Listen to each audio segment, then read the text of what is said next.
सत्यमेव जयते।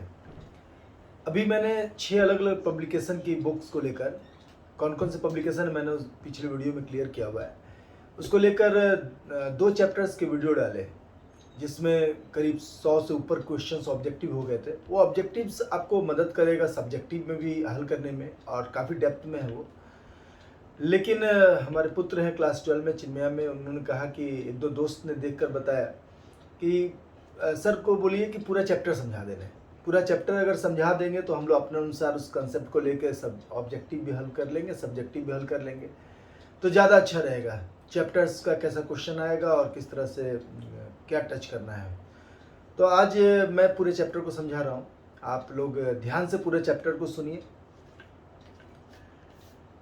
Management of sporting events chapter 1 है।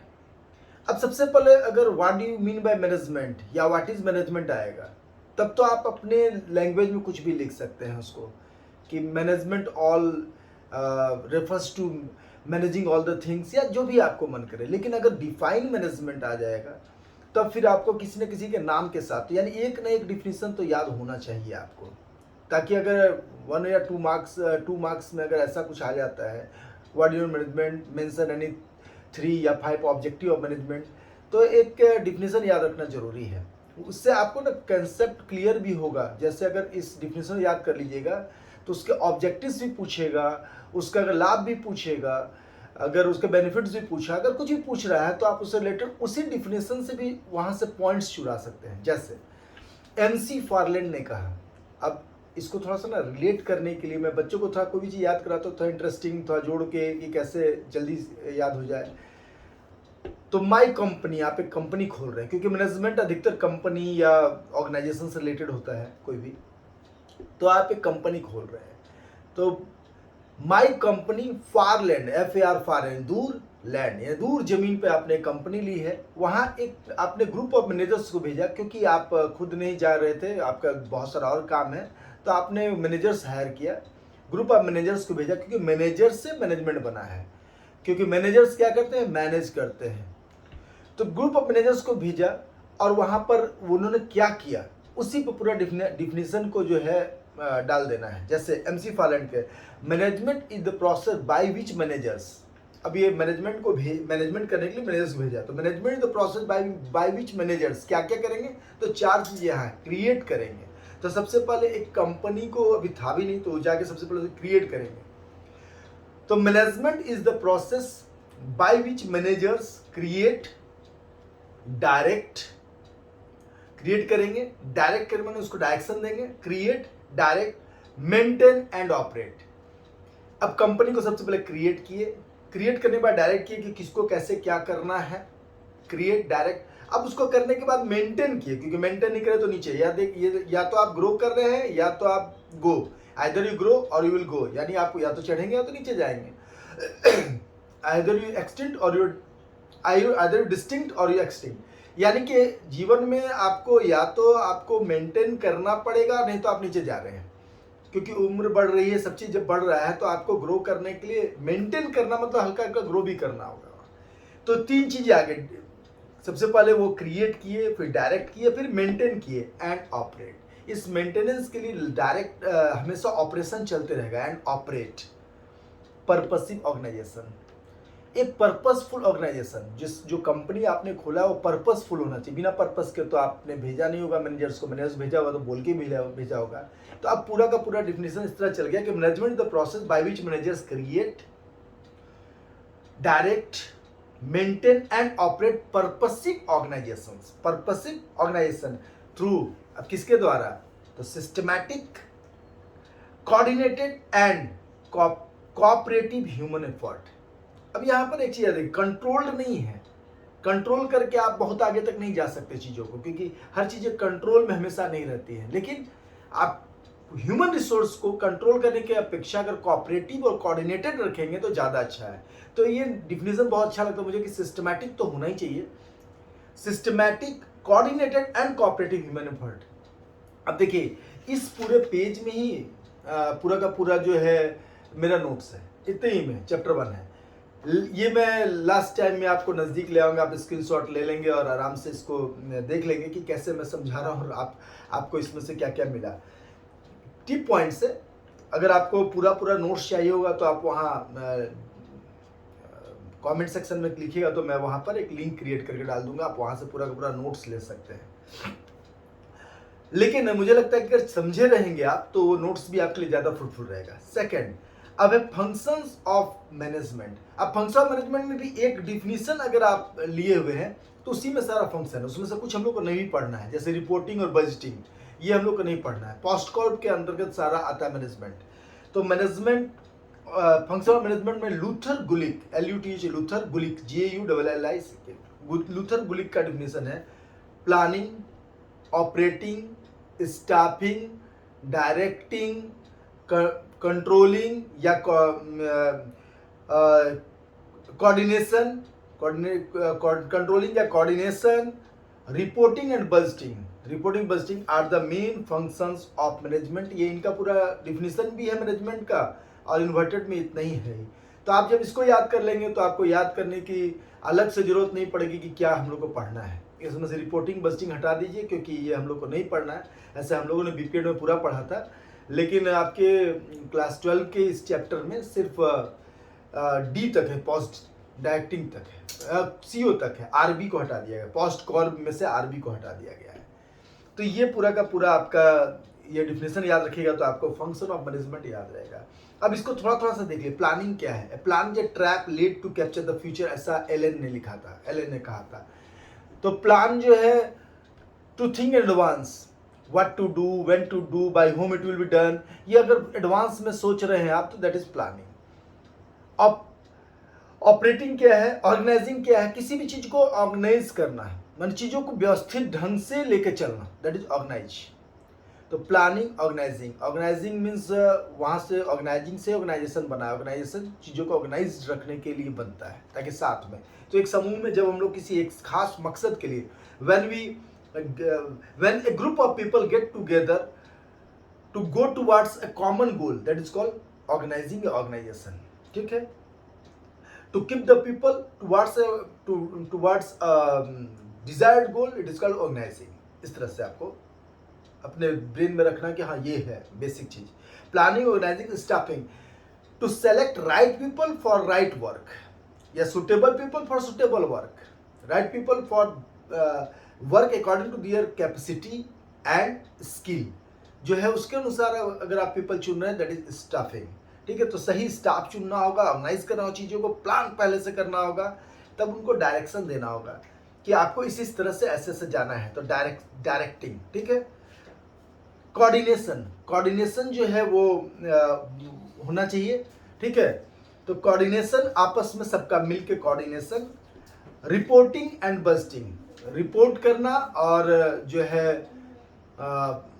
ये आपका सिलेबस में नहीं है। ठीक है ना, तो आपको यहाँ कोऑर्डिनेशन तक ही लेकर चलना होगा। ठीक है, अब इसके बाद नेक्स्ट आता है डिफरेंट कमिटी जो आपके सिलेबस में है। अब देखिए स्पोर्ट्स कमिटीज के बारे में पढ़ना है आपको। तो कमिटीज पे मैं बच्चों को जब बताता हूँ क्लासेस में तो बड़ा इंटरेस्टिंग वे बताता हूँ कि जैसे आप टूर्नामेंट करा रहे हैं, हम लोग मान लीजिए टूर्नामेंट करा रहे हैं, तो असल में करेंगे क्या। तो सबसे पहले तो टूर्नामेंट की कमेटी बनेगी, that is called organising committee. सबसे ऊपर ऑर्गेनाइजिंग कमेटी होगी, एक पूरा हायरार्की बता रहा हूँ मैं। सबसे पहले एक ऑर्गेनाइजिंग कमेटी, उसका कोई ना कोई तो हेड होगा। जैसे अगर स्कूल में होते तो प्रिंसिपल हेड हो जाते हैं, अगर और ऊंचा लेवल यूनिवर्सिटी के लेवल पर है तो उसके जो स्पोर्ट्स डायरेक्टर होते हैं, यानी कि डायरेक्टर या ऑर्गेनाइजिंग सेक्रेटरी या प्रेसिडेंट करके हम लोग हेड कर देंगे, उसको हेडिंग होगा उसका। अगर सिर्फ कमेटी का नाम पूछ रहा है तो पूरा का पूरा अगर सिस्टम से लिखना है कि write down all the methods of organising tournament, तो उस तरह से लिखना है। तो अब यहाँ पर जो है सबसे पहले ऑर्गेनाइजिंग सेक्रेटरी लिख के उसके नीचे, या फिर सिर्फ टूर्नामेंट्स कमिटीज का नाम आ गया तो फिर कैसे लिखना। तो सबसे पहली कमेटी कौन सी होगी, जब हम लोग सब बैठेंगे तो बोलेंगे टूर्नामेंट कराना है तो उसका बजट क्या होगा। तो टूर्नामेंट कराना डिसाइड हो गया तो बजट क्या होगा, क्योंकि बजट के अनुसार ही सारा कुछ चलेगा। तो आपको फाइनेंस कमेटी जो है वो पहले बनानी होगी कि पैसा कितना है, कितना जाएगा। वो फाइनेंस कमेटी जो होगी वही जो है सारा कुछ जो है सारा चीज़ को मैनेज करेगी कि किसको क्या देना है, पैसा कितना पैसा किस में लगेगा, किस चीज़ में क्या क्या पैसा खर्च हो रहा है। तो फाइनेंस कमेटी। फाइनेंस कमेटी बन गई कि हमको 5 लाख में टूर्नामेंट कराना है या 5,000 में टूर्नामेंट, हम लोग लोकल लेवल पर 5-10 हज़ार में भी टूर्नामेंट करा लेते थे। तो वो टूर्नामेंट कराना है तो एक बन गया कि इतना पैसा में ही हमको करा लेना है, क्योंकि यहाँ से ये आदमी इतना दे पाएगा तो इतना ही हो पाएगा।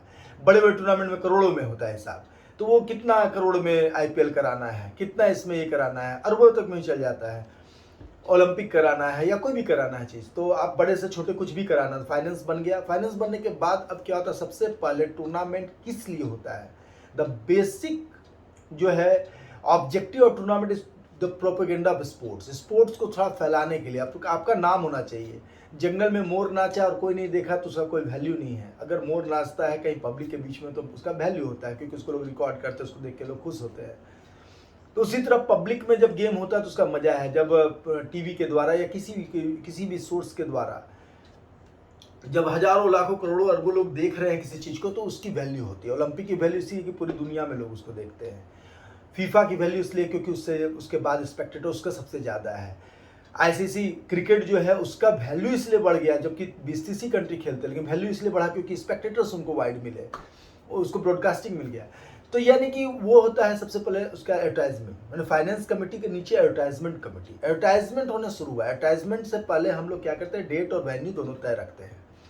एडवर्टाइजमेंट के साथ साथ ही इनविटेशन कमेटी होती है, किसको किसको इनवाइट करें, कौन कौन सी टीम में आएंगे तो उनको इनविटेशन भेजते हैं, कौन कौन से प्रोमिनेंट गेस्ट आएंगे, किस किस मैच में कौन कौन प्राइज देंगे, प्राइज देने वाले लोग, ओपनिंग सेरेमनी के गेस्ट, क्लोजिंग सेरेमनी गेस्ट, हर एक अगर मैच में कोई को टॉस कराने के लिए, किसी को अगर हाथ मिलाने के लिए बुला रहे हैं तो उनके गेस्ट, तो उनको इनवाइट पहले से करना पड़ता है। तो पहला फाइनेंस कमेटी, फिर एडवर्टाइजमेंट कमेटी, फिर उसके बाद थर्ड आपका हो गया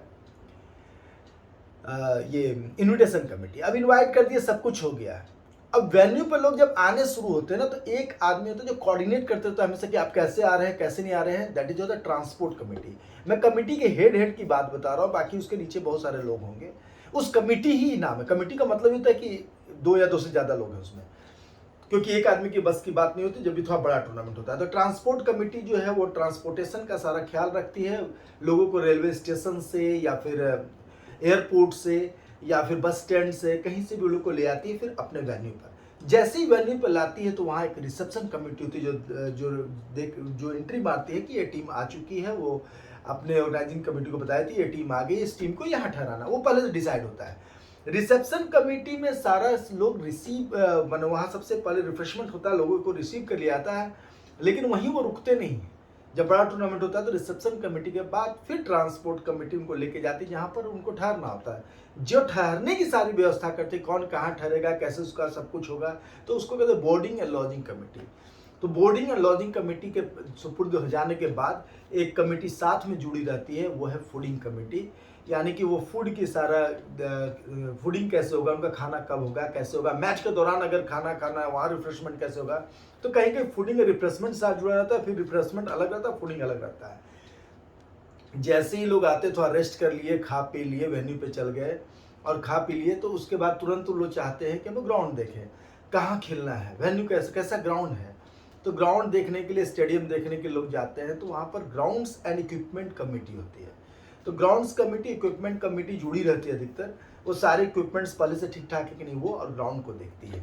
ग्राउंड इक्विपमेंट कमेटी के बाद जो है आपका नेक्स्ट जो है, अब सब कुछ हो गया है, सब कुछ तैयारी हो गई है, तो एक पहले ही से एक फिक्सचर बन जाता है। ये फिक्सचर कौन बनाता है, तो कहीं कहीं पर फिक्सचर की अलग कमेटी होती है, कहीं कहीं टेक्निकल कमेटी या ऑफिशियल कमेटी। अब देखिए डिफरेंट बुक्स में आप डिफरेंट नाम से देखेंगे। तो टेक्निकल कमेटी सारी टेक्निकलिटीज जो भी है वो देखती है, या फिर ऑफिशियल कमेटी है वो ऑफिसिएटिंग कमेटी जो है वो सारा कुछ देखती है, वो फिक्सर पहले से बना के रेडी रखती है।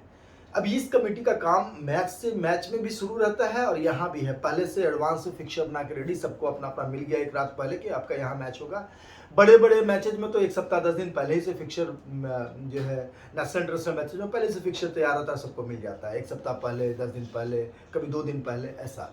और हम लोग के जो टूर्नामेंट्स स्कूल लेवल तक होते हैं वहाँ तक हम लोग एक रात पहले सारा चीज़ रेडी करके सबको देते हैं।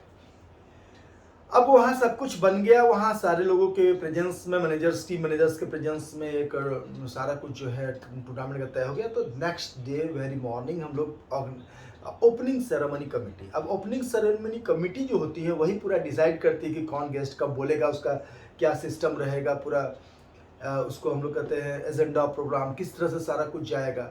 तो वो सारा opening ceremony committee. Opening ceremony के लास्ट में अधिकतर 90% जगह पर ओपनिंग सेरेमनी के लास्ट में ही जो चीफ गेस्ट होते हैं वो अनाउंस करते हैं, now I declare the meet open, या I declare the this tournament open, और वहाँ से पहला मैच अनाउंस होना शुरू होता है। और फर्स्ट मैच अधिकतर चीफ गेस्ट के सामने स्टार्ट हो जाता है, जिसका कि टॉस वॉस भी अधिकतर चीफ गेस्ट के द्वारा करा दिया जाता है, या जो चीफ मेन रेफरी होते हैं वो आके कराते हैं। अब मैच शुरू हो गया, ऑफिशिएटिंग कमेटी बैठ गई। अब एक आदमी होता है जो पूरे मैच में शुरू से अंत तक समा बांधे रखता है, वो है अनाउंसमेंट कमेटी। किस मैच में कौन अनाउंसमेंट करे, अनाउंसर कैसे चेंज होते रहेगा, तो अनाउंसमेंट कमेटी। और मैच शुरू होती है, ऑफिशिएटिंग कमेटी, अनाउंसमेंट कमेटी सारा काम कर रही है, साथ ही साथ चोट कभी भी लग सकता है तो फर्स्ट एड कमेटी, तो ये फर्स्ट एड कमेटी उसको सपोर्ट कर रही है। अब सारा मैचेज होते जा रहा है, तो लास्ट में क्लोजिंग सेरेमनी कमेटी और एक certificate and prizes distribution committee भी साथ साथ काम करती है, क्योंकि अधिकतर जो हम लोग स्कूल लेवल के टूर्नामेंट्स होते हैं उसमें जो टीम हारती जाती है वो भी निकलने लगती है, उनको सर्टिफिकेट्स दिया जाता है। तो जो रिसेप्शन कमेटी थी उसके पास सारा डॉक्यूमेंट जमा रहता है शुरू में ही, कौन कौन प्लेयर आए हैं, कौन कोच आए हैं, उन सब के नाम बाई नेम सर्टिफिकेट्स अलग से रेडी होते रहते हैं। तो वहाँ पर जो है प्राइजेस एंड सर्टिफिकेट्स कमेटी जो है वो अपना काम करते रहती है। और क्लोजिंग कमेटी के बाद फिर से ट्रांसपोर्ट के द्वारा लोग अपने अपने जगह पर जो है जाने लगते हैं, ये सारा। हाँ, बीच में एक और कमेटी कहीं कहीं काम करती है, वो है कैंप फायर कमेटी, या फिर कल्चरल टीम जो है, कल्चरल कमेटी, एक कल्चरल प्रोग्राम कमेटी एक अलग से, ताकि शाम में बच्चे अगर बहुत स्टेनियस मैच खेले हैं तो रिफ्रेश होने के लिए थोड़ा म्यूजिकल प्रोग्राम चलता है, तो उसके लिए भी कल्चरल प्रोग्राम कमेटी। तो ये सारी कमेटी है, इस सबके जो काम मैंने बोले वही वही इसके काम है। ये कमिटीज के बाद आपको प्रोसीजर टू ड्रॉ फिक्सचर। अब देखिए फिक्सचर जो है वो बिना बोर्ड के बताना थोड़ा सा मुश्किल है, इसलिए मैंने एक बोर्ड पर समझाकर बनाया हुआ है, हाउ टू ड्रॉ फिक्सचर का एक अलग वीडियो बनाया हुआ है, वो देख लीजिएगा। लेकिन मैं थोड़ा सा थ्योरी बता दे रहा हूँ, थ्योरी पार्ट, क्योंकि उसमें थ्योरी पार्ट बहुत ज़्यादा मैंने क्लियर नहीं किया है। अब देखिए आपको टूर्नामेंट के फ़ायदे क्या क्या है, तो टूर्नामेंट से selection of players high level के टूर्नामेंट्स के लिए मिल जाते हैं। छोटे लेवल का टूर्नामेंट कराते हैं तो हाई लेवल के जो है मैचेज के लिए प्लेयर्स सेलेक्ट हो जाते हैं।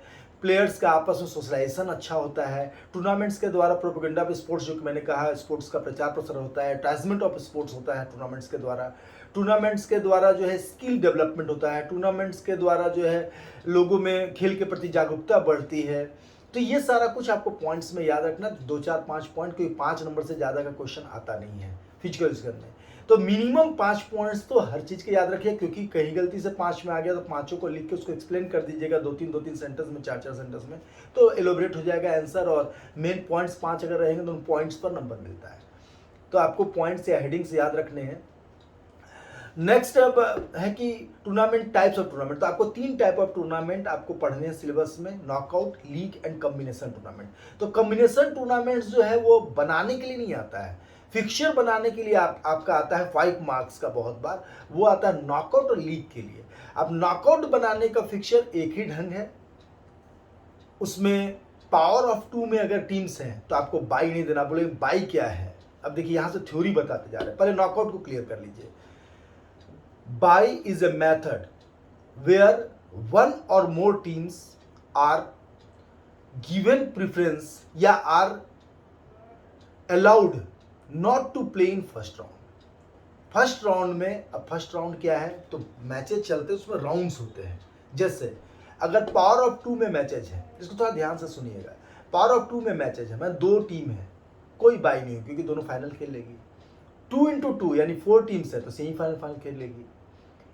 4 के बाद 8 है, 2 into 2 into 2 8 टीम्स है तो क्वार्टर फाइनल सेमीफाइनल फाइनल खेलेगी। 16 टीम है, प्री क्वार्टर, क्वार्टर, सेमीफाइनल खेल लेगी। यानी पावर ऑफ 2 32, 32, 64, 128, 256, पावर ऑफ 2 में कितना भी जा रहा है तो आपका मैचेज आराम से हो जाएगा, क्योंकि वहाँ 2-2 घटते हुए आधा आधा होते हुए फाइनल तक पहुँच जाएंगे।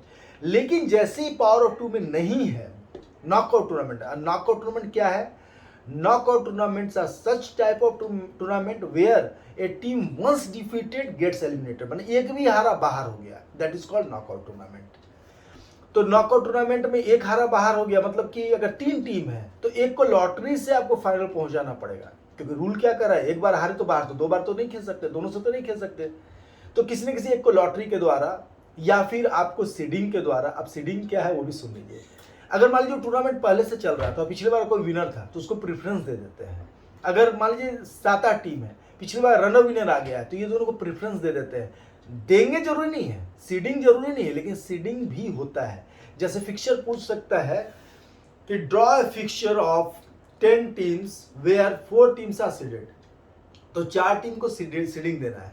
तो अब ये कैसे करना है, तो आपको इसके लिए थ्योरी में बता रहा हूँ, लेकिन प्रैक्टिकल एक मैंने बनाया हुआ, उसका लिंक मैं डाल दूंगा कि हाउ टू ड्रॉ फिक्सचर। फिर भी अगर क्लैरिटी नहीं आएगी तो एक बार मैं सोच रहा हूँ फिर से अच्छे से समझा दूंगा, क्योंकि टेबुलर मेथड भी नया एक फिर से जुड़ गया है। पहले स्टेयर का साइक्लिक था लीग में, अभी टेबुलर जोड़ दिया गया है, तो उसके अनुसार मैं फिर से एक वीडियो, अगर आप लोग की इच्छा होगी तो मैं बना दूंगा। फिलहाल तो अगर पावर ऑफ 2 में नहीं है तब क्या होता है, जैसे 3 नहीं है तो 1 को बाई, यानी 4 में से 1 minus 4 minus, next power of 2 4 minus 3, next power of 2 मतलब टीम से जस्ट बड़ा पावर ऑफ 2। तो 4 अगर 1 है तब तो विनर ही हो गया, 2 है तो देना नहीं है, 3 है तो 4 से माइनस कर, लेकिन जैसे 5 6 7 होगा तो वो 8 से माइनस होगा। यानी 5 टीम है तो 3 बाई, 6 टीम है तो 2 बाई, 7 टीम है तो 1 बाई, 8 टीम है तो फिर बाई नहीं होगा। 9 to 16 में 9 16 को तो बाई होगा नहीं, क्योंकि पावर ऑफ 2 में है। 9 to 15 फिर 16 से माइनस होगा। 17 to 31 32 से माइनस होगा। यानी जितनी भी टीम उसके जस्ट बाद वाला पावर ऑफ 2 क्या है उससे माइनस करके नंबर ऑफ टीम को हम लोग बाई निकालते हैं। अब वो इवन है कि ऑड है उससे मतलब नहीं है। हाँ, अगर इवन है तो team upper half lower half में बराबर बढ़ती है, 2 हाफ में टीमें बढ़ती हैं। और अगर टीम अगर इवन नहीं है तो ऊपर एक ज्यादा नीचे एक कम रहता है, लेकिन उसको लिखना पड़ता है, ऑड में लिखना पड़ता है। Upper half team equal to n plus 1/2, यानी कि अगर 17 टीम है या 23 टीम है तो 23 प्लस 1/2, यानी कि 12 टीम ऊपर। नीचे वाले में लिखना पड़ेगा आपको, क्योंकि उससे भी नंबर मिलता है कि number of teams in lower half that is n minus 1/2, यानी 23 माइनस 1/2 मीन्स 11, यानी 22/2 मीन्स 11, ऐसा आपको लिखना पड़ेगा। अब नंबर ऑफ बाइज उसको NB से डिनोट करते हैं, नंबर ऑफ टीम्स को N से डिनोट करते हैं। तो नंबर ऑफ बाइज क्या है, नेक्स्ट पावर 23 टीम्स को मैं बता रहा हूँ, 23 तो 32 माइनस 23, यानी next power of 2 greater than just greater than number of team minus number of team equal to 32 minus 23 means 9 byes. लेकिन अब देखिए बाई का नंबर ऊपर और लोअर हाफ में देना होता है, वो कैसे होगा, जस्ट उल्टा होगा। किस में, ऑड में। इवन में तो सब बराबर होगा, n/2 NB/2 सब बराबर होगा। जैसे 22 है तो 10 बाई, 5 बाई ऊपर 5 बाई नीचे, 11 टीम ऊपर 11 टीम नीचे। लेकिन जैसे ही 22 से 23 हो गया तो सारा कुछ, अब ऊपर जहां टीम ज्यादा है वहां बाई कम है, और जहां टीम कम है वहां बाई ज्यादा है। इसको ऐसे याद रखिएगा कि जहां लोग जिस तरह के लोग कम होते हैं उनकी वैल्यू ज्यादा होती है, और इकोनॉमिक्स का रूल है जो चीज ज्यादा हो जाता है उसकी वैल्यू कम हो जाती है। तो प्रेफरेंस कम लोगों को मिलता है, यानी कि आरक्षण जो होता है वो कम, जिस जहां कम लोग हैं उन लोगों को मिलता है। ये सही है कि गलत है, यहां डिस्कशन नहीं करना है, इसको याद रखने के लिए। तो यहां पर NB प्लस 1/2 नीचे के लिए, NB माइनस 1/2 ऊपर के लिए, यानी कि आपका 9 बाई में 5 बाई नीचे 4 बाई ऊपर, ऐसे देना है। अब ये पूरा का पूरा सिस्टम बनता है, बाई कैसे देना, सबसे नीचे सबसे ऊपर, फिर नीचे वाले के सबसे ऊपर, फिर ऊपर वाले सबसे नीचे, ऐसे ही चलते जाएगा। एक बाई तो सिर्फ सबसे नीचे दे के छोड़ देना है, जैसे 15 टीम है तो सबसे नीचे को एक बाई दे के छोड़ देना है। सीडिंग जो देना है वो भी सेम रहता है, सबसे नीचे वाला सबसे ऊपर वाला, क्योंकि सीडिंग या तो 2 टीम या तो 4 टीम ऐसे रहेगा। तो सबसे नीचे सबसे ऊपर, या फिर सबसे नीचे सबसे ऊपर, नीचे का सबसे ऊपर, ऊपर सबसे नीचे। सीडिंग का जरूरी नहीं है कि उसको बाई मिले ही मिले, अगर 15 भी टीम है तो 4 को बाई, 4 को सीडिंग दे सकते हैं हम, सबसे नीचे सबसे ऊपर, नीचे का सबसे ऊपर, ऊपर सबसे नीचे, चारों सीडिंग। लेकिन वो बाई होगा कि नहीं होगा ये जरूरी नहीं, बाई एक ही नीचे वालों को मिलेगा, क्योंकि seeding is a system where strong teams are kept in separate half so that they will not meet before semifinal. Semifinal से पहले आपस में नहीं टकराए, अगर 4 हैं तो, अगर 2 है तो they will not meet before finals. तो ये मेन सीडिंग का मतलब यही होता है कि नॉकआउट का जो पिछले बार का स्ट्रॉन्ग टीम है, या कोई भी आपको लग रहा है कि स्ट्रॉन्ग टीम आप टूर्नामेंट करा रहे हैं और लग रहा है आपको ये 3-4 स्ट्रॉन्ग टीम पहले भिड़ गया तो फिर फाइनल सेमीफाइनल मजा नहीं आएगा, तो उसको अलग अलग रखना सीडिंग है। ठीक है। प्रोसीजर ड्रॉ फिक्चर में नॉकआउट का बाई एंड सीडिंग, लीग का cyclic, staircase and tabular method. ये मुझे लगता है कि बोर्ड पे किसी एक वीडियो में फिर दोबारा बोर्ड लगा के बताऊंगा तो ज़्यादा अच्छा समझ में आएगा। आगे बढ़ते हैं methods of deciding winner in league. देखिए नॉकआउट में तो जो जीता सामने दिखाई दे रहा है, लेकिन लीग का क्या होता है, लीग में सबको सबसे खेलना होता है। League is a method where every team has to play a match with every another team, या each team has to play with every another team, each another team माने कि ईच अदर्स के साथ सभी को सबसे खेलना है, वन अनदर के साथ सभी को सबसे खेलना है। जैसे 5 टीम है ABCDE, तो A को BCDE सबसे खेलना है, E को भी सबसे खेलना है, D को भी सबसे खेलना है, इस तरह से। तो और नंबर ऑफ मैचेज भी पूछता है, तो नंबर ऑफ मैच नॉकआउट में N-1 होता है, जितना नंबर ऑफ टीम है उससे एक कम।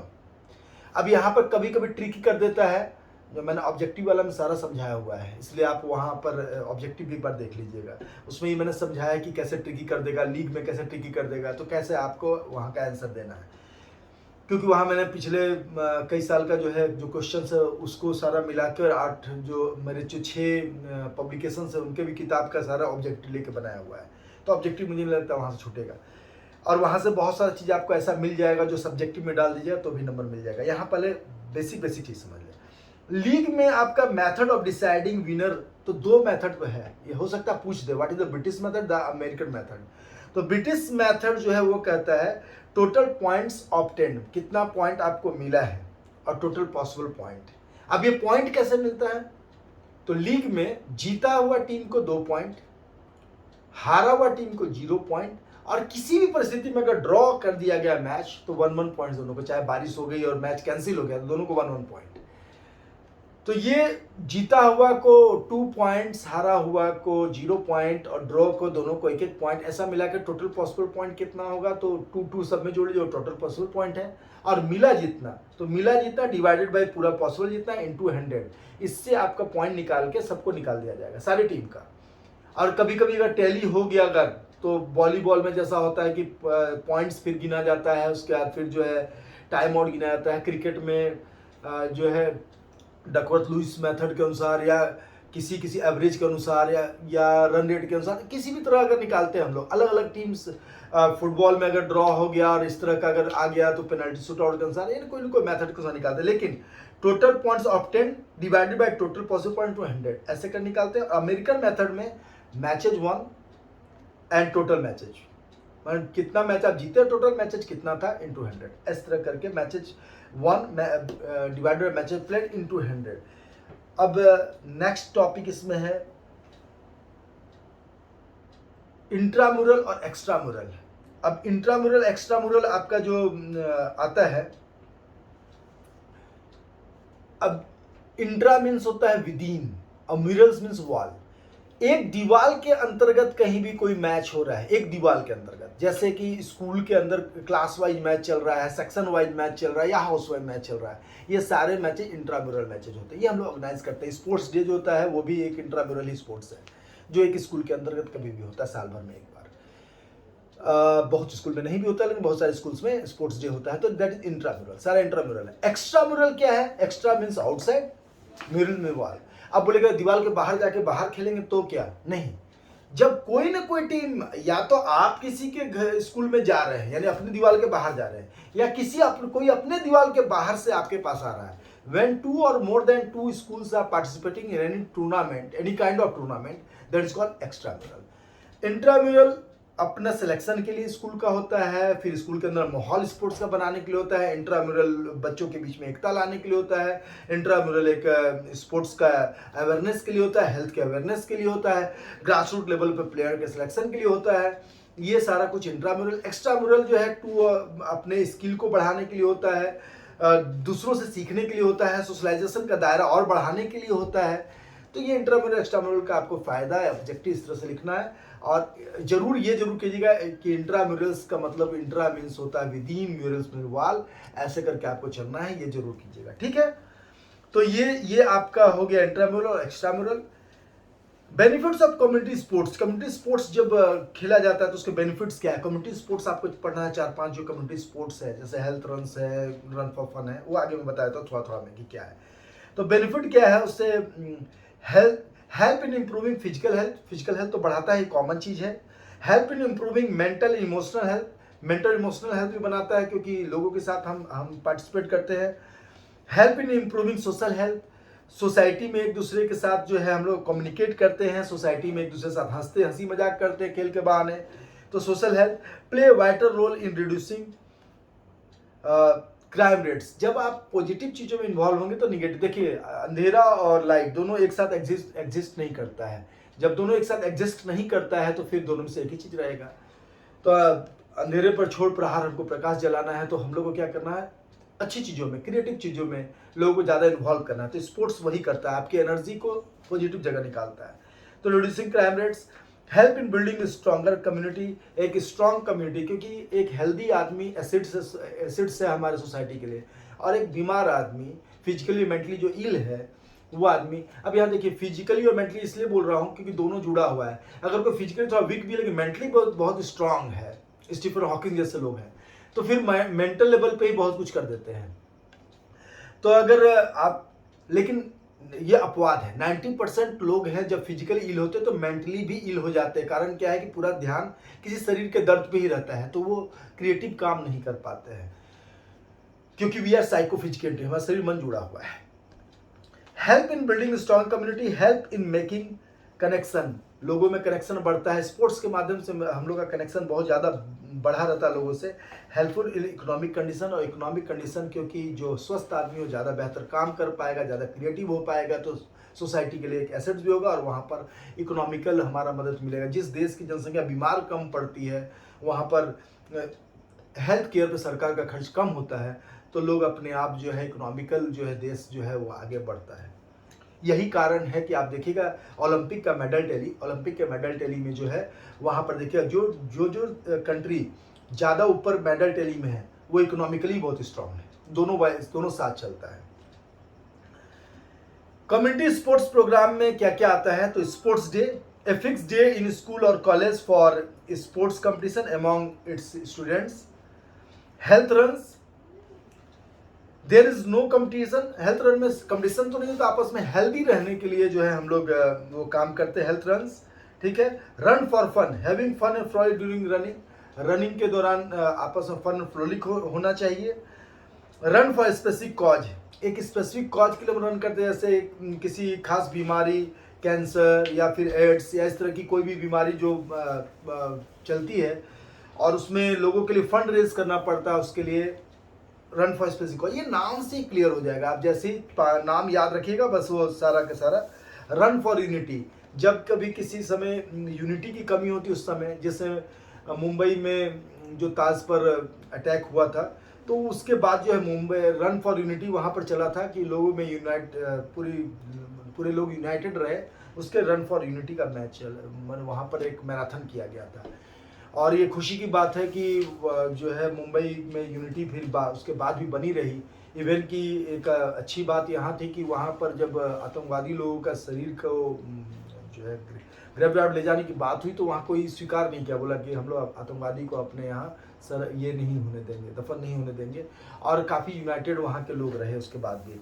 तो run for specific cause, run for unity, यानी आपका 5 तरह का मेन है। स्पोर्ट्स डे पहला, हेल्थ रन दूसरा, रन फॉर फन तीसरा, रन फॉर स्पेसिफिक कॉज चौथा, और रन फॉर यूनिटी 5। इस तरह के 5 आपके स्पेसिफिक रन है। स्पेसिफिक जो है कम्युनिटी स्पोर्ट्स रन है, इसको कम्युनिटी हेल्थ प्रोग्राम्स कह सकते हैं इसको। और ये जो है आपके लिए बहुत, कम्युनिटी स्पोर्ट्स प्रोग्राम भी हेल्पफुल होते हैं सोसाइटी में स्ट्रॉन्ग बॉन्ड बनाने के लिए और लोगों को हेल्थ के लिए प्रमोट करने के लिए। तो ये पूरा अगर कंसेप्ट क्लियर है कि क्या चीज़ कहाँ है तो आपको आराम से लिख सकते हैं। अब इसमें क्या है, ऑब्जेक्टिव जाना होगा कि कब से स्टार्ट हुआ, इसमें क्या प्राइस मिलता है। तो यहाँ एक बार थोड़ा सा आप देख लीजिएगा कि कहाँ स्टार्ट हुआ। जैसे मुंबई मैराथन जो है वो हमेशा मुंबई में ही होता है, वहाँ पर यूनिटी के लिए किया जाता है। मुंबई और चेन्नई में रन फॉर स्पेसिफिक कॉज होता है। तो ये इसमें जो है काफ़ी कई NGO जो है साथ लगे रहते हैं। तो सब्जेक्टिव के लिए तो आप लिख लीजिएगा, लेकिन ऑब्जेक्टिव के लिए थोड़ा थोड़ा फैक्ट्स एंड फिगर्स जो है मेरे ऑब्जेक्टिव वाला वीडियो में आप देख लीजिएगा, तो आपके पास फैक्ट्स एंड फिगर भी रहना चाहिए। और बुक एक बार उलाटिएगा तो फैक्ट्स एंड फिगर क्यों ले लीजिएगा, क्योंकि कंसेप्ट इस वीडियो के द्वारा आपका सारा का सारा बन चुका होगा।